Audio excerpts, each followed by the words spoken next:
पणन मंत्र्यांच्या लेखी आश्वासनानंतर बच्चू कडू यांच्या नेतृत्वात सुरू असलेला जनाक्रोश मोर्चा स्थगित करण्यात आलाय। यावेळी बच्चू कडू यांनी येवल्याच्या प्रांताधिकारी कार्यालयावर कांदे फेकून मारले।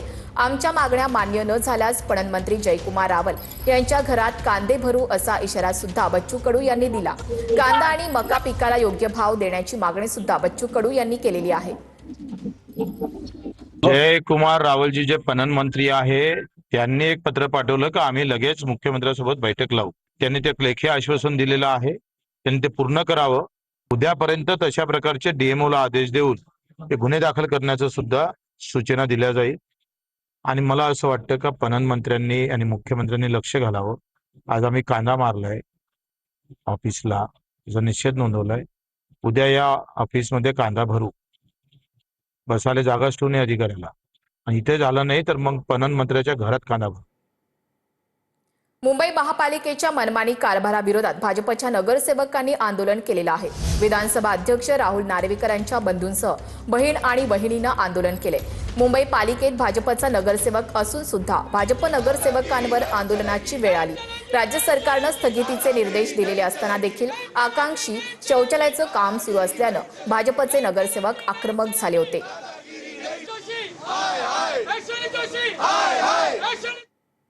तृप्ती देसाई उद्या सकाळी 11 वाजता मिरगावात जाणार आहेत। अशोक खरात ज्या ठिकाणी महिलांचं शोषण करायचा त्या ठिकाणी तृप्ती देसाई या भेट देणार आहेत।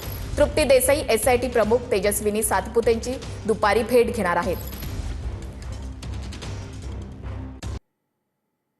म्हाडा भूखंड प्रकरणात सोनू मनमानी याला नाशिक कोर्टानं न्यायालयीन कोठडी सुनावली आहे। नाशिकच्या भूखंड अपहार प्रकरणी सोनू मनमानी याला अटक करण्यात आली होती। भूखंड अपहार प्रकरणाचा नाशिक पोलीस, भूमी अभिलेख, महसूल विभागाकडून तपास सुरू आहे।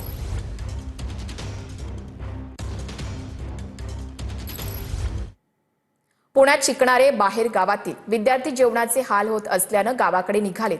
गॅस अभावी अनेक भोजनालय बंद झालेत, तर अनेक भोजनालयानं आणि हॉटेल्स व्यावसायिकांनी भाववाढ केलेली आहे। काही विद्यार्थी आपल्या समवेत आहेत। जो नाश्ता असतो ते काही ठिकाणी मिळत नाही किंवा जे काही अन्नपदार्थ आहेत त्याचे दर सुद्धा वाढलेले आहेत।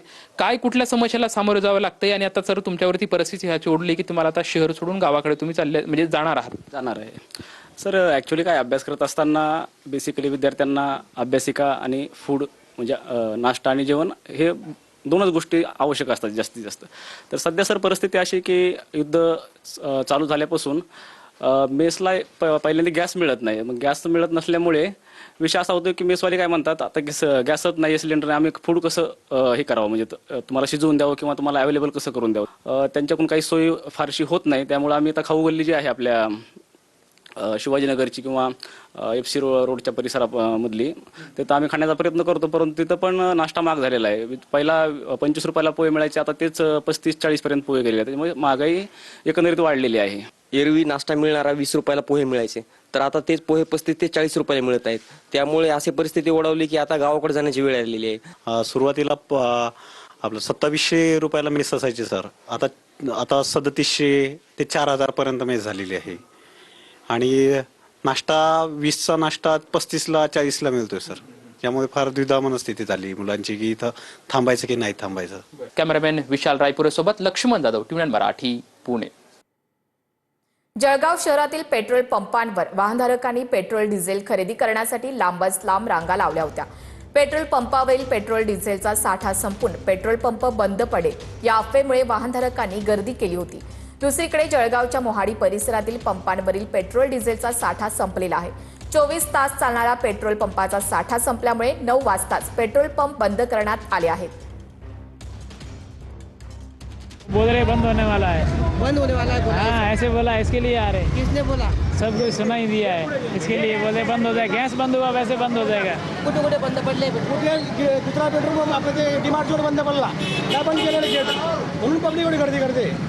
तर गर्दी केलेली नसते कोणी। कुठल्याही प्रकारचा डेटा समोर आलेला नाहीये की त्यांच्याकडे कुठल्याही प्रकारची साठ्याची कमतरता किंवा येणाऱ्या सप्लाय चेन मधल्या पेट्रोल डिझेलची कमतरता आढळून आलेली नाहीये। तर त्यामुळे मी नागरिकांना आवाहन करू इच्छितो की आपण अशा प्रकारे पॅनिक बाईंग करू नये आणि कुठल्याही अफवांना बळी पडू नये।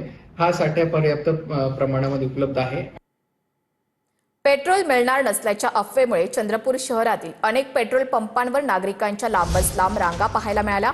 अनेक पेट्रोल पंपांवर पेट्रोल संपल्यानं चंद्रपूर शहरातील पेट्रोल पंप पुढील 4 दिवस बंद असणार अशा अफवा उठवण्यात आल्या होत्या।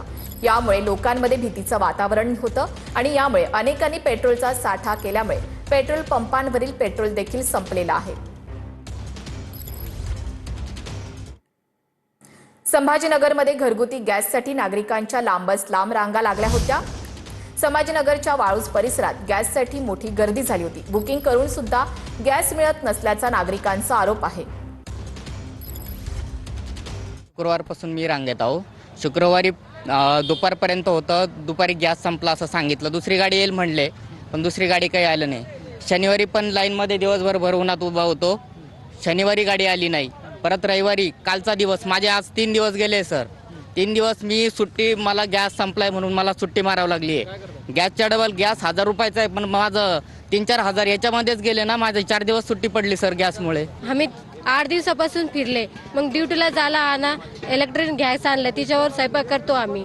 आमचा कसा विचार करतो, आता सकाळी 6 पासून आले, इथे लाईनला थांबला, आम्हाला नाही का गॅस भेटायचे ना, लाईनलावर द्यायचे ना। मग मीरा भाईंदरमध्ये घरगुती गॅसचा तुटवडा निर्माण झालाय, त्यामुळे नागरिकांनी गॅस एजन्सी बाहेर लांबच लांब रांगा लावल्या होत्या। बुकिंग करून देखील गॅस सिलेंडर मिळत नसल्यानं नागरिकांचे प्रचंड हाल होत आहेत। दरम्यान गॅस पुरवठा तातडीनं सुरळीत करण्याची मागणी नागरिक करत आहेत।